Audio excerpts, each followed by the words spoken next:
Good afternoon students.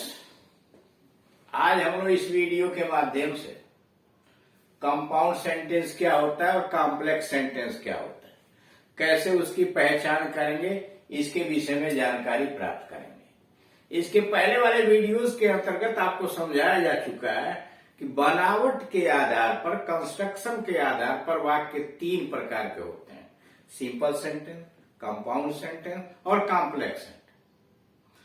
जिसमें simple sentence के विषय में यह कहा गया कि सिंपल सेंटेंस उस सेंटेंस को कहते हैं जिसमें एक ही मुख्य फाइनाइट वर्ब हो, एक ही सब्जेक्ट हो। यानी जिस वाक्य में एक फाइनाइट वर्ब होती है, मुख्य वर्ब होती है, मुख्य क्रिया होती है, उसे सिंपल सेंटेंस कहते हैं। और फाइनाइट वर्ब के अंतर्गत इन्फिनिटिव, जीरोंड और पार्टिसिपल को नहीं गिना जाता। यह है कंपाउंड सेंटेंस। ऊपर दिया हुआ kinds of sentences based on construction, बनावट के आधार पर वाक्य तीन तरह के होते हैं: simple sentence, compound sentence, complex sentence. यह सिंपल सेंटेंस के विषय में आपको इसके पहले वाले में जानकारी दी गई।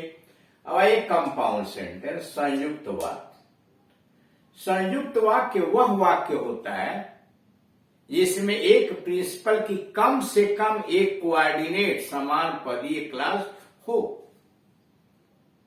यानी वह वाक्य जिसमें एक प्रिंसिपल के साथ साथ उससे जुड़ी हुई एक कोऑर्डिनेट क्लास हो, सबऑर्डिनेट हो अथवा न हो, इससे कोई फर्क नहीं पड़ता, उसको कहते हैं कंपाउंड सेंटेंस। यानी अगर कोई ऐसा वाक्य है जिसमें एक प्रिंसिपल से जुड़ा हुआ कोऑर्डिनेट क्लाज है और उसके बाद चाहे सबऑर्डिनेट है अथवा नहीं है, उसे कहेंगे कंपाउंड सेंटेंस। जैसे यहां वही समझाया गया है कि संयुक्त वाक्य वह वाक्य है जिसमें कम से कम एक क्लाज मुख्य उपवाक्य की समान पदीय होती है। यानी वह वाक्य जिसमें कम से कम एक क्लास प्रिंसिपल क्लास की से जुड़ी हुई रहती है, यानी समान पद की होती है, उससे जुड़ी रहती है।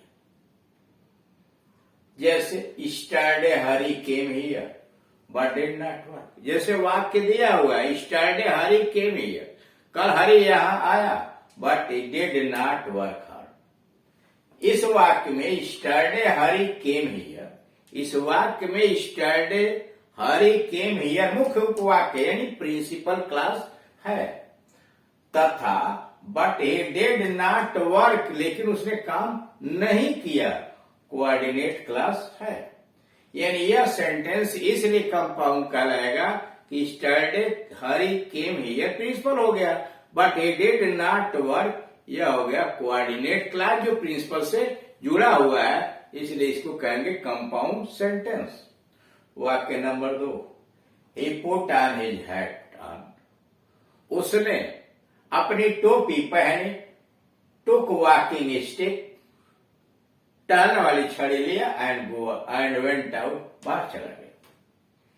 he put his hat on, उसने अपनी टोपी पहनी, took walking stick, टहलने वाली छड़ी लिया, and went out, बाहर चला गया।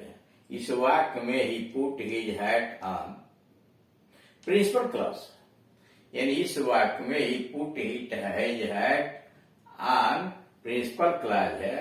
ही टुक द वॉकिंग स्टिक पहली कोऑर्डिनेट क्लास, तथा एंड ही वेंट आउट दूसरी कोऑर्डिनेट क्लास है। यानी इसमें दो कोऑर्डिनेट क्लास है, एक है he took walking stick और दूसरी है and went out। ये दोनों कोऑर्डिनेट क्लास है। नोट, इस प्रकार स्पष्ट है कि कंपाउंड सेंटेंस के लिए कम से कम एक कोऑर्डिनेटिंग क्लास होना आवश्यक है। यानी इसका मतलब यह है कि कंपाउंड सेंटेंस का निर्माण करने के लिए कम से कम एक कोऑर्डिनेट क्लास होना चाहिए उस वाक्य में, और वह भी प्रिंसिपल से जुड़ा होना चाहिए, और यह कोऑर्डिनेट क्लास प्रिंसिपल से जुड़ी हुई होनी चाहिए। यानी कोऑर्डिनेट क्लास के अंतर्गत एक प्रिंसिपल क्लास से जुड़ी हुई कम से कम एक कोऑर्डिनेट क्लास होनी चाहिए, यानी एक ऐसी कोऑर्डिनेट क्लास होनी चाहिए जो प्रिंसिपल क्लास से जुड़ी हो, तब तो उस सेंटेंस को कहेंगे कि कंपाउंड सेंटेंस है। और अगर ऐसा नहीं है कि उस वाक्य के अंतर्गत कोई कोऑर्डिनेट क्लास नहीं है, अथवा कोऑर्डिनेट क्लास है लेकिन प्रिंसिपल से नहीं जुड़ा है, तो उसको आप कंपाउंड सेंटेंस नहीं कह पाएंगे। सबऑर्डिनेट का कोऑर्डिनेट नहीं, कह प्रिंसिपल का कोऑर्डिनेट होना चाहिए, सबऑर्डिनेट का कोऑर्डिनेट नहीं होना चाहिए। सबऑर्डिनेट क्लास के होने या न होने का कंपाउंड सेंटेंस के मूल रूप में कोई प्रभाव नहीं पड़ता। यानी कंपाउंड सेंटेंस से जुड़ा हुआ अगर एक कोऑर्डिनेट क्लास आ गया है, उसके बाद आश्रित उपवाक्य है तो भी ठीक, नहीं है तो भी ठीक। एक आश्रित उपवाक्य है, 10-20 आश्रित उपवाक्य है, उसके मूल बनावट में कोई फर्क नहीं पड़ेगा, वह कंपाउंड सेंटेंस ही कहलाएगा। कंपाउंड सेंटेंस में मुख्य रूप से कोऑर्डिनेटिंग कंजंक्शन का प्रयोग किया जाता है। यानी कोऑर्डिनेट क्लास का निर्माण करने के लिए, यानी कंपाउंड सेंटेंस में कोऑर्डिनेट क्लास जो आता है उसका निर्माण करने के लिए मुख्य रूप से जो कंजंक्शन है वो एंड है, as well as, both and, not only but also, or, ना, आइदर आर, नाइदर ना, बोथ, नाइदर ना, otherwise, but yet still nevertheless, while, whereas, so, therefore, hence और far। ये ऐसे कंजंक्शंस हैं जो कंपाउंड सेंटेंस के निर्माण में काम आते हैं। अब यहां देखिए कॉम्प्लेक्स सेंटेंस, तीसरा जो प्रकार है वो मिश्रित वाक्य का है, कॉम्प्लेक्स सेंटेंस। मिश्रित वाक्य वह वाक्य है जिसमें केवल एक प्रिंसिपल क्लॉज हो। मिश्रित वाक्य वह वाक्य है जिसमें केवल एक प्रिंसिपल क्लॉज हो और कम से कम एक सबऑर्डिनेट क्लॉज हो। यानी वह वाक्य जिसमें कम से कम एक प्रिंसिपल क्लॉज और कम से कम उसका एक सबऑर्डिनेट क्लॉज हो तो आश्रित उपवाक्य कहलाएगा। जैसे Mohan said that he would not go to Agra. Mohan said that he would not go to Agra. Mohan ने कहा कि वह आगरा नहीं जाएगा। नंबर 2, आई नो, मैं जानता हूं। दी, मैं उस आदमी को जानता हूं। हु सेड दैट, जिसने यह कहा कि दिस वुड हैपन, कि यह घटित होगा। फिर सुनिए दूसरा, आई नो, मैं जानता हूं। दी, मैं उस आदमी को जानता हूं। Who said that this would happen. Number 3, when ever he heard the question, जब उसने यह प्रश्न सुना, द ओल्ड मैन, बूढ़ा आदमी, who lived in the house, that house, जो उस घर में रहता था बुजुर्ग आदमी, एंसवर्ड दैट, उत्तर दिया, द अर्थ इज राउंड, पृथ्वी गोल है। तीसरा सुनिए, when ever he heard the question, जब उसने कभी यह प्रश्न सुना, द ओल्ड मैन, बूढ़ा आदमी, who lived in that house, जो उस घर में रहता था, answered that the earth is round, उत्तर दिया कि पृथ्वी गोल है। पहले वाक्य में मोहन सेड प्रिंसिपल क्लॉज, पहले वाक्य में मोहन सेड प्रिंसिपल क्लॉज, और that he would not go to Agra, और वह आगरा नहीं जाएगा, सबऑर्डिनेट क्लॉज है। दूसरे वाक्य में आई नो द मैन, मैं उस आदमी को जानता हूं, यह प्रिंसिपल क्लॉज, और हु सेड तथा दैट दिस वुड हैपन दो आश्रित उपवाक्य हैं। यानी दूसरे में आई नो द मैन, मैं उस आदमी को जानता हूं, प्रिंसिपल क्लॉज हो गया। हु सेड और दैट दिस वुड हैपन, ये दो सबऑर्डिनेट क्लॉज हैं। तीसरे वाक्य में the old man answered, principal clause. तीसरे वाक्य में the old man answered principal clause है, और इस वाक्य में 3 सबऑर्डिनेट क्लॉज आई हुई हैं।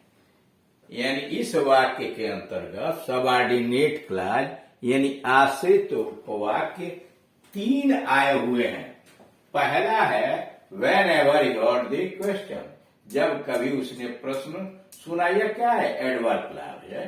When ever he heard the question, adverb clause हुआ। और दूसरा who lived in that house, adjective clause हुआ। Who lived in that house, adjective clause. और तीसरा that the earth is round, noun clause हुआ कि पृथ्वी गोल है, नाउन क्लॉज। यानी 3 सबऑर्डिनेट क्लॉज आए हैं, एक एडवर्ब क्लॉज, एक एडजेक्टिव क्लॉज, एक नाउन क्लॉज। यानी तीसरे वाक्य में एक प्रिंसिपल के अलावे 3 सबऑर्डिनेट क्लॉज लगे हुए हैं। नोट, सबऑर्डिनेट क्लॉज की संख्या से वाक्य की रचना पर कोई प्रभाव नहीं पड़ता। यानी सबऑर्डिनेट क्लॉज 1 है अथवा 10-20 है, इससे वाक्य की रचना पर कोई फर्क नहीं पड़ता। कॉम्प्लेक्स सेंटेंसेस की मुख्य पहचान यह है कि इसमें केवल एक प्रिंसिपल क्लॉज होती है, उसका कोई कोऑर्डिनेट क्लॉज नहीं होता। कंपाउंड सेंटेंस की मुख्य पहचान तो यह है कि इसमें एक प्रिंसिपल क्लॉज के अलावे उसका कोई कोऑर्डिनेट क्लॉज नहीं होता है। अन्य सभी क्लॉज सबऑर्डिनेट क्लॉज ही होते हैं। यानी जितने उसमें प्रयोग किए गए हैं सब सबऑर्डिनेट क्लॉज होते हैं। तो इस तरह से आपने देखा कि कंपाउंड सेंटेंस हुआ है जिसमें प्रिंसिपल का कम से कम एक कोऑर्डिनेट क्लॉज होना चाहिए। यानी उस वाक्य में ऐसा कोई कोऑर्डिनेट क्लॉज कम से कम हो जो प्रिंसिपल के साथ जुड़ा हो। और कॉम्प्लेक्स सेंटेंस उसको कहते हैं कि जिसमें प्रिंसिपल का एक भी कोऑर्डिनेट क्लॉज न हो और कम से कम एक सबऑर्डिनेट क्लॉज हो। यानी वह वाक्य जिसमें प्रिंसिपल के अलावे सभी सबऑर्डिनेट क्लॉज होते हैं प्रिंसिपल के, उसको कहते हैं आश्रित वाक्य। तो इस प्रकार से आपने देखा कि बनावट के आधार पर वाक्य 3 तरह के होते हैं, सिंपल सेंटेंस, कंपाउंड सेंटेंस और कॉम्प्लेक्स सेंटेंस। अब इसके आगे जो दूसरा चैप्टर शुरू किया जाएगा उसमें नॉन फाइनाइट वर्ब क्या है, इन चीजों के विषय में जानकारी दी जाएगी। Thank you.